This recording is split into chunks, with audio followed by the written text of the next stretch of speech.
Malam. Terima kasih. Ya, terima kasih untuk undangan di Menara Doa DKI 1 ini ya. Sungguh luar biasa. Saya diberkati oleh 3 kesaksian tadi ya. Bagaimana Tuhan Yesus itu nyata, dia hidup, dia berkuasa. Dan bilur-bilurnya sudah menyembuhkan saudara Rizal. Dan terima kasih juga untuk Pak Erwan ya. Bagus sekali bahwa sebelum mengambil keputusan, ialah kita selalu bertanya kepada Tuhan. Apa yang seturut dengan kehendaknya itu yang jadi. Dan terima kasih juga buat Pak Sugih ya. Juga Tuhan Yesus terus menyertai dan kemudian melepaskan dia dari semua tekanan, stresnya. Nah, malam hari ini, sebelumnya saya ingin mengawali semua dengan firman Tuhan dari Efesus pasal yang ke-5. Ayatnya itu ayat ke-15, 16, 17. Saya bacakan. Suara saya cukup jelas ya, Pak? Jelas, Pak. Jelas, ya. Baik. Ini Efesus 5 ayat 15 sampai 17 ya. Dikatakan begini, karena itu perhatikanlah dengan saksama bagaimana kamu hidup. Janganlah seperti orang bebal, tetapi seperti orang arif, yaitu orang bijak. Dan pergunakanlah waktu yang ada, karena hari-hari ini adalah jahat. Sebab itu janganlah kamu bodoh, tetapi usahakanlah supaya kamu mengerti kehendak Tuhan. Ini Rasul Paulus menuliskan ini buat kita semua. Suatu peringatan buat kita untuk kita memperhatikan dengan seksama dikatakan hidup kita. Jadi maksudnya jangan sembarangan. Jangan sembarangan. Pakai waktu yang masih ada. Tadi saya percaya Tuhan Yesus memberikan bonus kepada saudara Rizal ya, boleh disembuhkan dari sakit. Itu adalah kesempatan untuk lebih banyak bisa mengenal Tuhan lebih jauh, lebih dalam. Begitu juga untuk Dani Mandai yang beberapa hari lalu juga menyaksikan bagaimana Tuhan Yesus menyembuhkan semua gangguan di dalam tubuhnya, dan sungguh luar biasa. Saat ini dia boleh segar, sehat, kuat, pulih ya, menjadi berkat buat kita semuanya. Nah, dikatakan tadi, jangan kamu bodoh, tapi usahakan supaya mengerti kehendak Tuhan. Di Hosea 4 ayat 6 itu, saudara pernah baca mungkin, dikatakan umatku itu binasa karena apa? Tidak mengenal Tuhan. Nah saat ini ya kita tahulah selama yang namanya kita hidup pasti ada masalah, pasti ada kesulitan ya, pasti ada tekanan, ada kadang-kadang kita menderita sakit juga seperti Pak Rizal tadi. Apalagi dengan adanya pandemi ini jadi rasanya banyak keterbatasan, apalagi dalam bisnis kita. Bagaimana kita ada banyak yang mengalami bisnisnya itu drop, dan itu membuat orang itu menjadi tekanan gitu, ada tekanan di dalam mental kita, dalam pikiran kita. Tapi saya katakan di sini, ini setiap Anda yang ada di Zoom ini, Anda adalah orang-orang yang luar biasa loh. Anda orang luar biasa. Kenapa saya katakan ini? Karena di dalam Anda, dalam Bapak Ibu sekalian, itu ada pribadi yang namanya Yesus Kristus. Itu di dalam Anda. Siapa dia? Dia adalah pribadi yang paling berkuasa di alam semesta ini. Kalau saudara baca di Matius 28 ayat 20, dikatakan apa? Segala kuasa sudah diberikan ada di dalam tangannya Tuhan Yesus Kristus.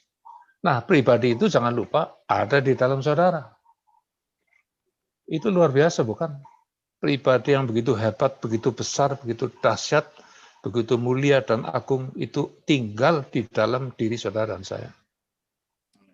Terlebih lagi, dia mengirimkan yang namanya penolong yang lain. Saudara bisa baca di Yohanes 14, 15, 16. Penolong yang lain itu namanya adalah Roh Kudus. Dan Roh Kudus itu diberikan kepada saudara dan saya. Dia tinggal juga di dalam diri saudara semua. Dan Roh Kudus di apa?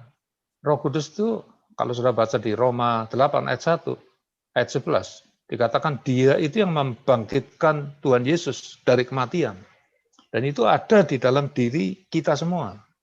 Luar biasa enggak? Apa dia tinggal di kita terus diam-diam aja? Enggak. Itu dikatakan dia terus bekerja dalam hidup kita sampai nanti, sampai Tuhan Yesus datang kembali kedua kalinya. Dia terus bekerja di dalam hidup kita. Jangan lupa ini. Karena apa? Dia mengatakan berkali-kali bahwa Tuhan itu sekali-kali tidak pernah membiarkan dan sekali-kali tidak pernah meninggalkan kita semua. Namanya itu adalah Immanuel, artinya God with us. Artinya Tuhan itu beserta dengan kita. Bahkan Tuhan Yesus mengatakan di Matius 28 ayat 20 juga, bahwa ketahuilah, dia katakan begini, ketahuilah aku menyertai kamu senantiasa sampai akhir zaman. Coba luar biasa enggak? Ada satu pribadi yang paling berkuasa, dia itu menyertai saudara dan saya sampai akhir zaman. Dia sekali-kali tidak pernah meninggalkan kita. Itu janjinya. Dan janjinya dia itu tidak seperti janji manusia. Kita kadang-kadang janji, tapi akhirnya kita pungkiri janji itu ya. Orang mengatakan, wah janjinya gombal. Tapi Tuhan tidak seperti manusia. Kalau dia berjanji, dia tepati, dia kerjakan itu. Nah, oleh sebab itu, Tuhan mau mengatakan pada kita semua, jangan takut. Jangan takut. Ya berkali-kali ada seorang hamba Tuhan yang mencoba menghitung berapa kali Tuhan itu selalu mengatakan jangan takut. Itu berkali-kali. Kalau nggak salah sekitar 360 sekian kali. Artinya tiap hari dia selalu mengatakan jangan takut. Saudara bangun tidur dia mengatakan jangan takut. Seperti itu saudara. Itu dia katakan kepada kita. Kenapa? Karena memang saudara tahu bahwa saudara dan saya itu punya musuh. Musuh kita ini bukan darah dan daging. Paulus mengatakan di Efesus 6 ya, musuh kita ini bukan darah dan daging, tetapi apa? Penguasa-penguasa di udara, yaitu roh-roh jahat di udara. Itu yang bikin sakit. Kalau tadi saudara Rizal mengatakan Tuhan menghajar dia, no, sama sekali bukan. Tuhan tidak pernah menghajar saudara dan saya, tapi itu pekerjaan iblis. Sakit penyakit itu datangnya dari iblis. Segala hal-hal yang jahat itu datangnya dari dia. Saudara bisa baca di Yohanes 10 ayat 10. Dikatakan Tuhan Yesus mengatakan, aku datang supaya kamu hidup. Supaya kamu hidup loh, itu bukan sakit. Dan mempunyainya dalam segala kelimpahan. Tetapi iblis itu datang untuk apa? Untuk mencuri. Kedua, membunuh. Dan ketiga, membinasakan. Itu pekerjaan iblis. Makanya jangan salah kita. Kalau ada banjir, tsunami datang, ribuan orang binasa, bukan pekerjaan Tuhan itu. No, sama sekali. Tapi itu pekerjaan iblis, saudara. Kuasa gelap. Dan saat-saat ini, dia sedang bekerja. Luar biasa, karena dia tahu waktunya ini sudah singkat. Saudara kalau lihat tanda-tanda seperti ini, dalam hati saya merasa, aduh, kayaknya Tuhan Yesus itu sudah segera akan datang untuk yang kedua kalinya. Nah, saya mau cerita di sini bahwa sebenarnya hidup kita sebagai anak-anak Tuhan, orang-orang percaya, itu startnya itu dimulai dari pada waktu Tuhan Yesus itu naik ke kayu salib, saudara. Di mana dia dipantek, kemudian disiksa, kemudian dia mati di kayu salib, dan kemudian dikuburkan, dan kemudian pada hari yang ketiga bangkit dari antara orang mati. Itu sebenarnya awal kehidupan kita orang-orang percaya, start dari situ, dan basis dasarnya adalah itu. Jadi apa yang Tuhan Yesus sudah selesaikan di kayu salib, itu adalah dasar kita sebagai anak-anak Tuhan kita hidup. Semuanya based on the finished work of Jesus Christ on the cross. Ya, kita start mulainya setelah Tuhan Yesus disalibkan dan dibangkitkan. Nah, jadi kenapa? Karena saudara tahu, begitu hebatnya apa yang Tuhan Yesus kerjakan di kayu salib. Makanya sebelum dia menyerahkan nyawanya, dia bukan mati karena apa? Karena dipantek pakunya 20 cm, saudara tahu, dicambukin. Bukan karena itu, tapi dia menyerahkan nyawanya. Nggak ada yang bisa bunuh dia, saudara. Nah, setelah itu dia mengatakan terakhir, it is finished, sudah selesai. Artinya apa, saudara? Dia itu sudah menyelesaikan semua masalah saudara dan saya. Masalah apapun juga, dia sudah tanggung di atas kayu salib. Nah, ini kemenangan kita, saudara. Kita perlu tahu apa yang Tuhan Yesus selesaikan di kayu salib. Sebab kalau kita nggak tahu ini, saudara akan diserang oleh iblis, saudara nggak punya pertahanan. Tapi kalau saudara tahu ini, saudara akan kuat sekali. Ya, saudara akan bisa mengalahkan iblis, meskipun iblis itu adalah musuh yang sudah dikalahkan oleh Tuhan Yesus. Ya, dia adalah musuh yang sudah dikalahkan, tapi jangan salah, dia itu punya senjata, yaitu dusta. Dia bisa mendustai kita. Dengan apa caranya? Dia masukkan ke dalam pikiran saudara dan saya. Jadi sebenarnya terjadi yang namanya the spiritual warfare atau peperangan rohani. Terjadinya bukan dengan apa pedang, dengan peluru, bukan, tetapi dengan dusta iblis. Makanya dia itu disebut bapak pendusta. Nah, dia itu menyerang saudara dan kita semua, orang-orang yang percaya. Itu di sini, saudara, di pikiran kita ini. Tidak heran bahwa pada saat-saat ini saya melihat begitu ganasnya ini COVID-19. Sehingga banyak anak-anak Tuhan itu yang mengalami takut, saudara. Takut itu adanya di mana? Di sini. Di pikiran kita nih. Nah, tetapi oleh sebab itu, malam hari ini saya ingin beritahukan kepada saudara dan juga mengingatkan diri saya sendiri apa yang Tuhan Yesus sudah kerjakan di atas kayu salib. Ini penting, saudara. Yang jelas, saudara tahu kan bahwa dia sudah menebus saudara dan saya dari segala dosa dan pelanggaran saudara dan saya. Darahnya itu dicurahkan untuk apa? Untuk membayari saudara dan saya supaya kita dilepaskan daripada kuasa dosa. Nah, begitu juga sebenarnya ada 3 hal yang intinya ya, 3 hal yang Tuhan Yesus itu kerjakan buat kita. Yang pertama adalah dia itu memberikan dirinya untuk menebus, yaitu kemarahan Bapa kita, kemarahan Tuhan atas umat manusia. Karena manusia ini sudah banyak melakukan dosa, jatuh ke dalam dosa, dan itu di mata Tuhan itu dia tidak bisa menerima itu.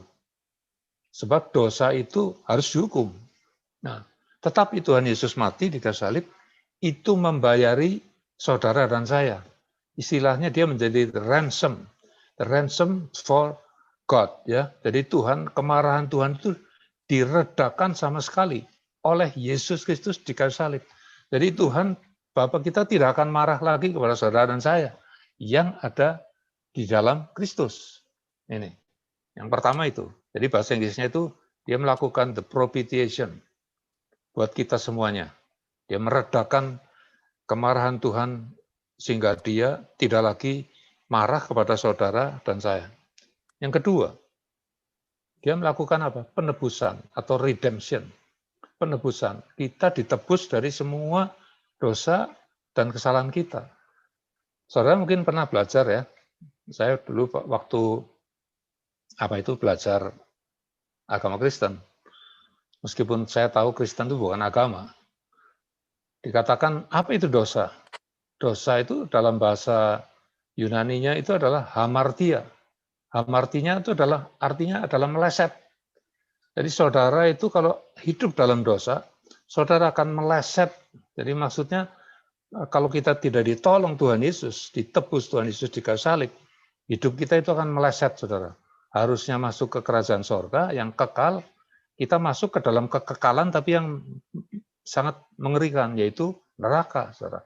Tapi saudara dan saya ditebus oleh Dia supaya hidup kita tidak dalam dosa atau di dalam hamartia tadi, sehingga kita akan tetap tepat ya sampai ke sasaran. Saudara kalau pernah lihat olahraga panahan atau menembak, itu kan mereka buat satu lingkaran, terus ada lingkaran yang dalam itu namanya bull's eye. Nah itu kalau yang tepat kena di sasaran di dalam itu nilainya paling tinggi. Nah kita dibuat supaya kita itu tepat sasaran, saudara. Siapa yang melakukan itu? Tuhan Yesus di kayu salib.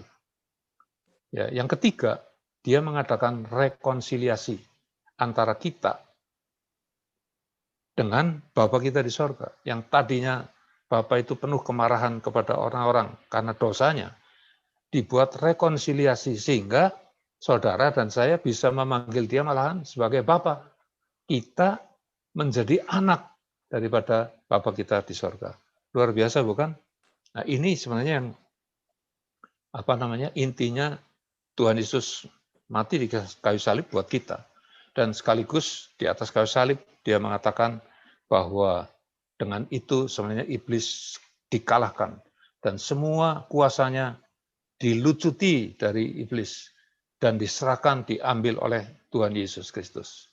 Jadi ingat, setan sudah dikalahkan. Saudara bisa baca di Kolose 2 ayat 15 ya nanti ya. Itu kuasanya sudah dilucuti. Semua ada di tangannya Yesus Kristus. Nah, apalagi kuasa maut sudah dimusnahkan. Saudara bisa baca di 2 Timotius 1 ayat 10 di mana dikatakan bahwa coba ya saya cari. 2 Timotius 1 ayat 10 dikatakan begini, saudara. Dan yang sekarang dinyatakan oleh kedatangan juru selamat kita, Yesus Kristus yang oleh Injil telah mematahkan kuasa maut dan mendatangkan kepada saudara hidup yang tidak dapat binasa. Ini hidup yang kekal. Kuasa maut dipatahkan ya. Jadi Tuhan Yesus mengerjakan itu semuanya di kayu salib. Apalagi di 2 Korintus 5 ayat 21 dikatakan, Tuhan Yesus yang benar, yang tidak berdosa itu mati untuk kita orang berdosa, supaya saudara dan saya itu dibenarkan oleh Tuhan. Kita jadi orang benar. Jadi jangan lupa bahwa saudara dan saya ini orang benar bukan karena saudara baik, bukan karena kita ini sering membantu orang yang kesulitan atau membantu gereja, menyumbang gereja, bukan sama sekali. Bukan karena perbuatan kita, tapi karena apa yang Tuhan Yesus selesaikan di kayu salib. Dia membuat saudara dan saya jadi orang benar. Ini pegang saudara, supaya jangan saudara diombang-ambingkan oleh iblis ya. Apalagi dikatakan di Roma 8 ayat 37, Tuhan Yesus membuat saudara dan saya itu lebih dari pemenang. Jadi kita nggak pernah bertempur, yang bertempur itu Tuhan, dia mengalahkan iblis. Tapi kita dibuat menjadi lebih daripada pemenang. Kita cuma terima kemenangan itu dari Tuhan Yesus. Ya, apalagi dia memberikan kepada saudara dan saya Roh Kudusnya. Tadi saya katakan bisa baca di Yohanes 14, 15, 16, di mana dikatakan, aku kembali kepada Bapa, kata Tuhan Yesus. Tapi aku tidak membiarkan kamu itu yatim piatu. Aku akan minta kepada Bapa untuk mengirimkan, yaitu penolong yang lain. Another helper namanya Roh Kudus. Dan dia akan diam di dalam Bapak Ibu sekalian. Sekarang ini, beliau, Roh Kudus, ada di dalam diri saudara. Dalam diri ibu dan bapak ini. Jadi dia tidak keluar masuk, saudara. Dia tinggal. Dikatakan di situ, dia akan tinggal selama-lamanya. Luar biasa enggak? Kerjaannya apa, saudara? Dia akan mengajar saudara dan saya segala sesuatu. Dia mengajar segala sesuatu. Dia akan membawa kita kepada segala kebenaran. Bukan seperempat, bukan satu kebenaran, tidak. Segala kebenaran. Kalau saudara mau ikut dia, saudara akan dibawa kepada kebenaran demi kebenaran sehingga saudara tahu kebenaran. Karena kebenaran ini adalah senjata saudara. Melawan apa? Kekuatan iblis. Iblis itu pendusta. Dia kalah oleh yang namanya kebenaran. Nah, kebenaran itu siapa? Yesus Kristus sendiri. Tuhan Yesus mengatakan, aku adalah jalan, kebenaran, dan hidup. Kebenaran itu Kristus sendiri. Dan Kristus itu adalah the living word, yaitu firman yang hidup. Makanya Tuhan Yesus Kristus itu adalah firman. Nah, ini loh. Kalau saudara punya Alkitab ini di rumah, jangan lupa membaca, merenungkan ini setiap hari. Karena itu adalah perkataan daripada Yesus. Dan firman itu adalah Yesus sendiri. Nah, sebab itu,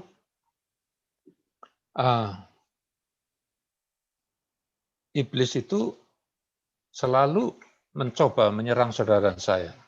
Supaya kita lebih percaya kepada perkataannya, yaitu dustanya. Yang seharusnya kita harus percaya kepada perkataan Kristus itu sendiri. Ini yang sebenarnya terjadi saat-saat ini.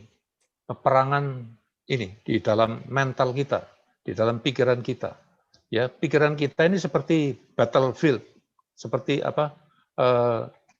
lapangan di mana terjadi peperangan, saudara. Karena iblis itu selalu mau menyerang pikiran kita. Dia kasih pikiran-pikiran yang menakutkan, supaya kita jadi takut, saudara. Padahal takut itu bukan dari Tuhan. 2 Timotius 1 ayat 7 mengatakan, Tuhan tidak pernah memberikan ketakutan. Tapi yang dia berikan itu adalah apa? Roh kuasa, kasih, dan pikiran yang sehat.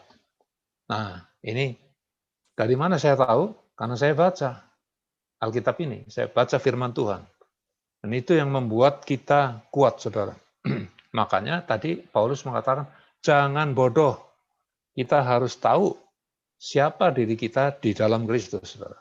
Tadi saya sedikit menceritakan, kita adalah orang benar di dalam Kristus. Bukan karena kita berbuat sesuatu, bukan. Tapi kita cuma menerima apa yang Tuhan Yesus sudah kerjakan untuk kita, saudara. Nah, sebab itu, kenapa iblis itu serang pikiran kita?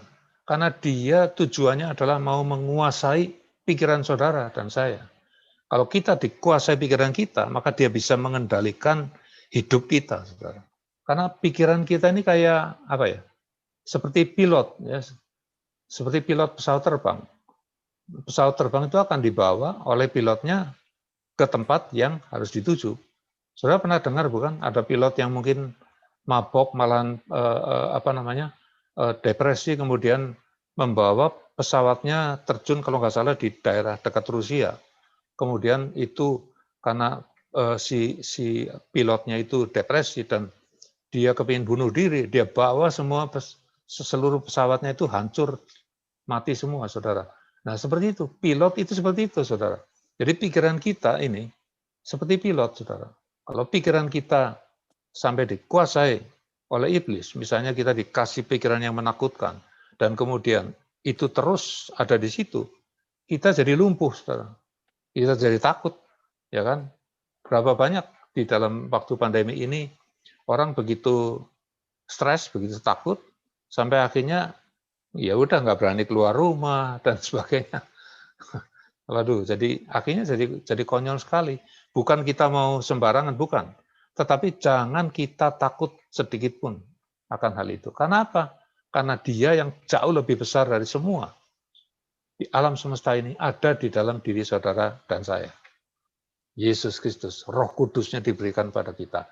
Makanya di 1 Yohanes 4 ayat 4 dikatakan apa? Terlebih besar dia yang di dalam saudara dan saya daripada semua yang ada di dalam dunia ini, saudara. Nah, jadi semua sudah dikerjakan Tuhan Yesus di kayu salib dan itu diberikan kepada saudara dan kita semua. Semua sudah dikerjakan oleh Dia, bukan kita. Sama sekali kita nggak ada andil, tidak ada. Kita cuman apa? Ada murid-murid Tuhan Yesus menanyakan kepada Tuhan Yesus. Tuhan Yesus, apa sih yang harus dikerjakan oleh kita ini? Tuhan Yesus jawab apa? Yang kamu perlu kerjakan adalah percaya. Percaya sama Dia. Itu. Jadi mari kita pakai waktu kita yang ada untuk fokus kepada Yesus. Fokus kepada Yesus artinya fokus kepada perkataannya. Fokus kepada perkataannya adalah fokus pada ini, firman Tuhan. Oleh sebab itu, yang perlu kita kerjakan pada saat-saat ini ya, karena semua sudah dikerjakan Tuhan Yesus di kayu salib. Sekarang kita ngapain nih? Apa ada yang perlu dikerjakan? Ada. Saya catat beberapa hal. Yang pertama yang paling penting sekali adalah punyailah hubungan yang intim dengan Tuhan Yesus Kristus. Punyailah hubungan yang intim dengan Roh Kudus. Caranya gimana? Caranya dengan berdoa. Ya. Dengan berdoa. Tadi Pak Erwan bagus sekali ya. Sebelum dia memutuskan suatu, berdoa dulu, tanya sama Tuhan, ini benar nggak ini? Tempatnya buat dia, buat usahanya. Ternyata bukan itu ya, yang Tuhan mau. Jadi Tuhan akan menjawab doa kita. Karena di Mazmur 65 ayat 2 dikatakan Tuhan itu adalah Tuhan yang mendengar doa. Dia Allah yang mendengar doa. Doa ini penting sekali, saudara ya. Karena doa itu adalah seperti suatu komunikasi antara kita dengan Tuhan. Coba bayangkan kalau kita saudara punya anak nih ya. Anak kita nggak pernah ngobrol sama kita, nggak ada komunikasi, ya kan? Lucu sekali. Padahal kita senang sekali kalau kita bisa komunikasi. Nah, saya punya anak kebetulan berada di tempat yang jauh. Aduh, ya kepingin selalu komunikasi dengan apa? Ya bisa dengan WA, bisa dengan telepon seperti itu, karena ingin dengar suaranya. Gimana keadaan kamu dan sebagainya dan sebagainya. Nah, sama juga Bapak kita kepingin mendengar dari kita, saudara. Dia kepingin selalu berkomunikasi dengan kita. Caranya mudah. Saudara nggak perlu masuk kamar terus berdoa, tutup mata begini. Ibu-ibu lagi masak, bisa berdoa. Berdoa itu kan ngobrol. Bicara sama dia, dan juga mendengar dia ngomong apa sama kita.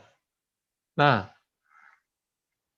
saya menyarankan, mari kita pakai waktu kita, banyak-banyak bicara sama Roh Kudus yang ada di dalam diri ibu dan bapak sekalian. Roh Kudus dalam kita. Dan dia ahli dalam segala sesuatu. Tanya sama dia dalam segala hal. Nanti sudah akan lihat mujizat terjadi ya, begitu hebat ya. Tanya sama dia. Juga doa itu kan sebenarnya kita meminta sesuatu. Makanya Tuhan Yesus mengajarkan di Matius 7 ayat 78 ya. Minta maka padamu akan diberi. Ketok pintu-pintu akan dibukakan. Cari maka kamu akan mendapati. Doa itu kita memang meminta sesuatu yang kita butuhkan. Saudara butuh apa? Butuh uang, butuh pekerjaan, butuh ide. Udahlah minta sama dia. Makanya Yakobus 4 ayat 2b mengatakan, kamu tidak memperoleh apa-apa karena kamu tidak minta. Kamu tidak berdoa. Doa ini memang kita minta. Doa, the prayer is matter of asking and receiving. Ingat ini. Ya, prayer is a matter of asking and receiving. Doa itu adalah untuk kita minta dan kita mendapat jawabannya. Gitu. Itu penting. Nah, yang kedua adalah seperti Roma 12 ayat 2 ya.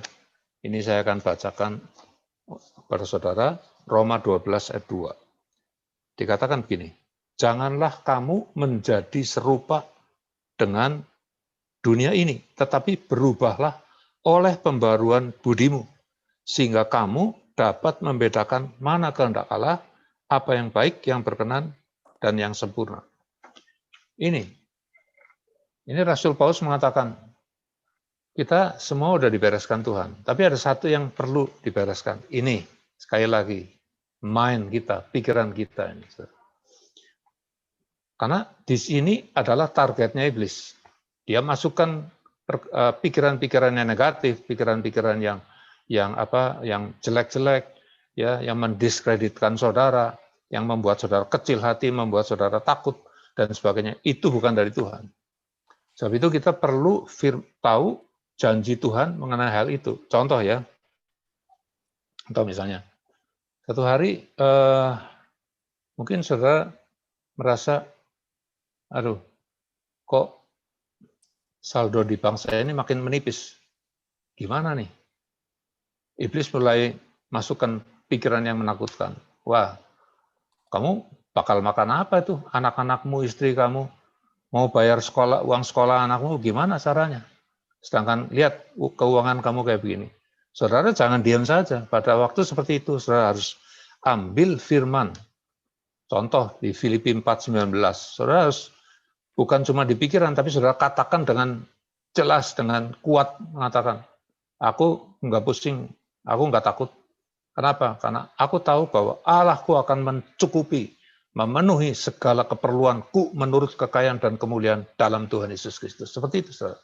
Maka dia akan pergi dari kita. Kalau enggak, dia akan terus. Apalagi kalau saudara terima dan kemudian dipikirin, wah makin mumet kita, saudara. Seperti itu ya. Atau saudara mungkin satu hari merasa di tubuh saudara, kok saya merasa nggak enak badan ya. Seperti itu. Jangan saudara terus mulai dipikirin, waduh jangan-jangan ini apa COVID, apa-apa. Itu sebenarnya adalah tujuannya iblis untuk menguasai pikiran saudara. Saudara harus ambil janji Tuhan mengenai kesembuhan. Saudara bisa ambil dari Matius 8, ayat 17 misalnya, yang mengatakan bahwa Tuhan Yesus itu sudah memikul semua kelemahan kita. Dia sudah menanggung segala sakit penyakit kita di dalam tubuhnya di kayu salib. Dan disambung dengan janji Tuhan di 1 Petrus 2:24 yang mengatakan, oleh bilur-bilur Yesus, aku ini telah sembuh. Seperti itu, saudara. Kita jangan diam, tapi saudara dan saya sudah diberikan senjata, yaitu firman Tuhan. Pakai itu. Ini melalui mulut kita ini. Karena orang percaya melepaskan iman itu dengan berkata, dengan berkata-kata. Sebab itu, di sini saya catat ya, pentingnya memperbarui pikiran kita. Yang pertama adalah dengan merenungkan firman. Merenungkan firman itu bukan baca, saudara.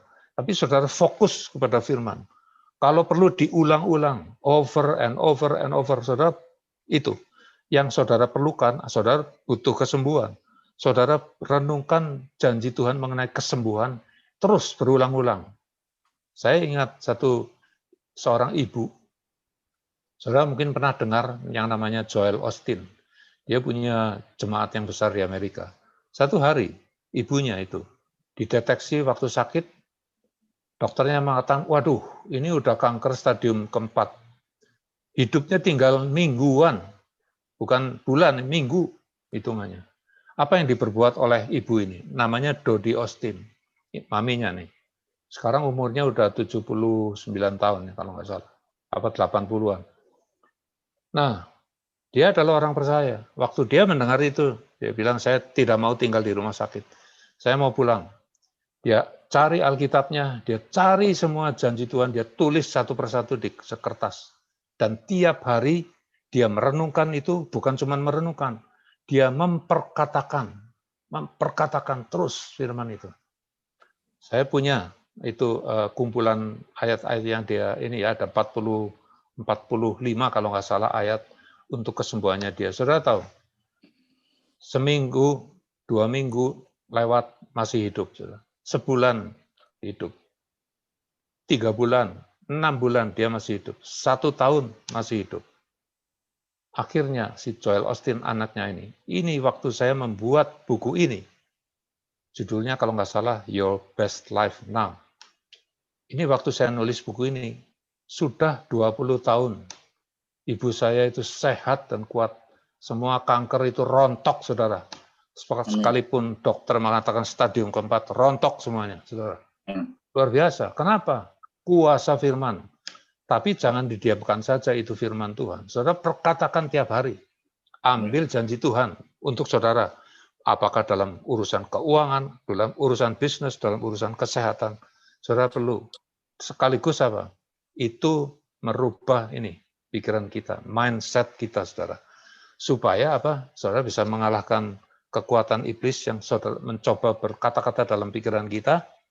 Ya, tapi waktu saudara jawab dengan firman, dia akan pergi, saudara. Seperti itu. Nah, saya mengalami sebenarnya banyak sekali ya.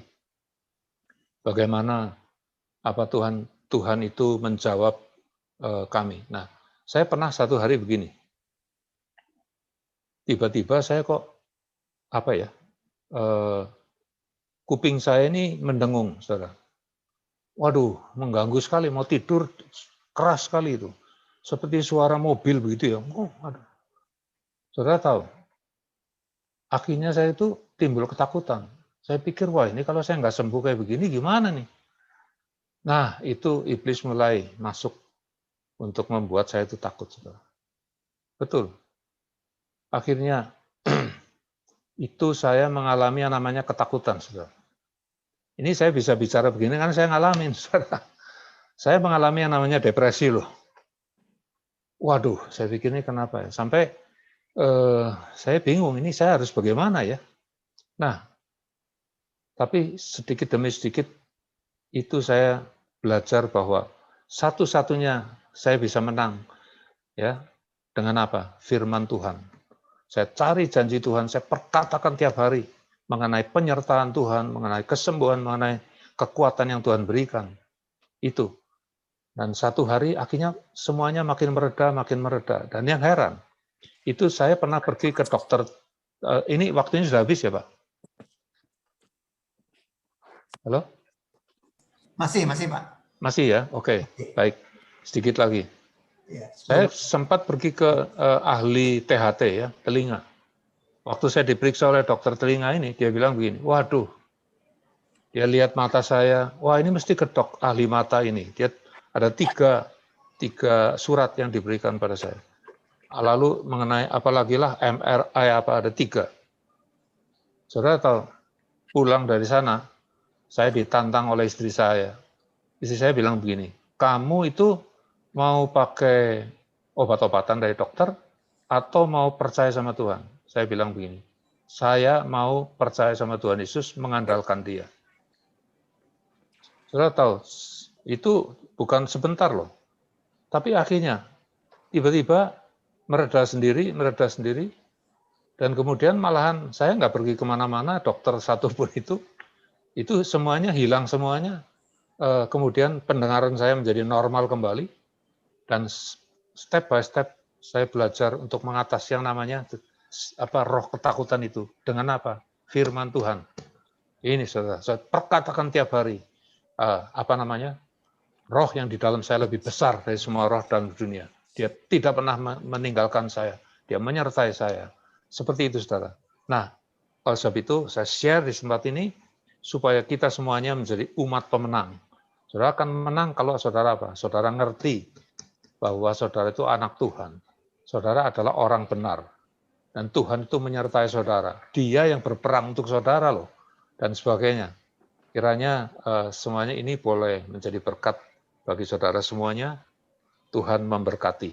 Puji nama Tuhan. Haleluya. Haleluya.